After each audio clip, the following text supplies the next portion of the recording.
અરે બાપ સાથે વાત કરવાનો તારી પાસે સમય નથી?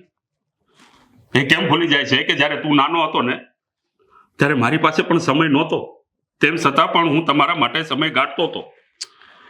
એ સમય અલગ હતો ને આ સમય અલગ છે. અત્યારે એક એક મિનિટ છે ને મારા માટે બહુ મહત્વની છે, અને જો એક એક મિનિટ પણ હું વેડફી નાખું ને તો મારો ઘણો બધો કારોબાર અટવાઈ જાય એમ છે.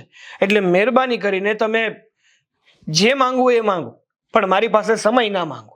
દીકરા, તું જ્યારે નાનો હતો ને ત્યારે હું પણ કંઈક કારોબાર જ કરતો હતો. તારે જેટલો સમય જોતો હતો ને એટલો સમય અમે તને આપ્યો હતો. તો નવાઈ કરી હતી?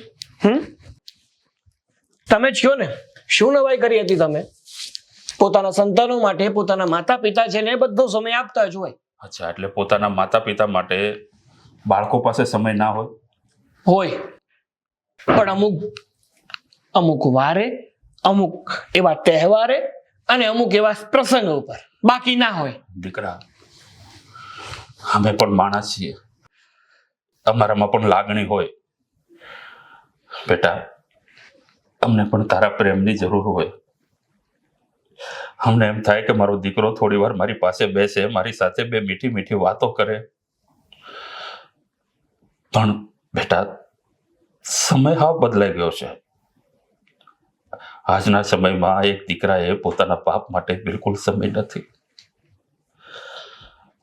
બેટા,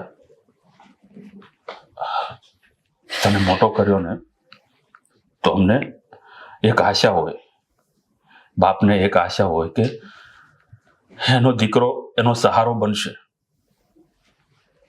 આ તો તારી પાસે સમય નથી, મારી સહારો કઈ રીતે બનીશ તું મારો?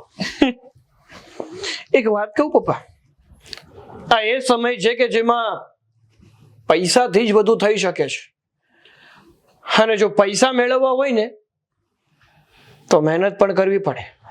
રાત અને દિવસ જોવાનું બંધ કરવું પડે ત્યારે પૈસા કમાય છે. બોલને, તારી પાસે મારે એક સમય જોતો હોય તો કેટલા રૂપિયા લઈશ તું? તારા બાપને સમય આપવાની કિંમત બોલ ને. હું મારી જમીન વેચીને તને પૈસા આપીશ, બદલામાં તું મને સમય આપીશ? બસ પપ્પા, તમે છે ને આવી બધી ભાવુકતા વાળી વાતો ના કરો. હું જે પણ કઈ કરું છું ને કઈ ખોટું નથી કરી રહ્યો. આપણા ભવિષ્ય માટે કરી રહ્યો છું, ને આપણને બધા સુખો મળે ને અને શાંતિ મળે ને એ માટે કરું છું. નથી જોતું બેટા, આવું સુખ મારે નથી જોતું. મારે તું જોઈએ છે, તારો પ્રેમ જોઈએ છે. ઘણી વાર મારી પાસે બેસીને પૂછતો ખરો કે પપ્પા તમારે શું જોઈએ છે? કઈ જોતું હોય તો તમારા માટે કઈ લેતો આવું. કહું તો છું તમને, ક્યારે મેં ના પાડી? એક પણ વસ્તુની મેં આ ઘરમાં ક્યારેય ના નથી પાડી. હા, મોઢે માંગ્યું છે ને એ મેં હાજર કરી દીધું છે. એ વાત અલગ છે કે હું સમય નથી આપી શક્યો. એના સિવાય બધી જ વસ્તુ મળી છે તમને. તેના સિવાય મારે બીજી કોઈ વસ્તુ જોતી પણ નથી. તો એ પોસિબલ નથી પપ્પા. પ્લીઝ, બે હાથ જોડું છું, એ બાબતે મારી સાથે મગજમારી ન કરો ને. એમાં તમને ફાયદો છે ને મને ફાયદો છે. પછી મારા મોઢામાંથી ખોટા ખરાબ શબ્દો નીકળે અને તમને ખોટું લાગી જાય ને, એવું કરવા હું નથી માંગતો.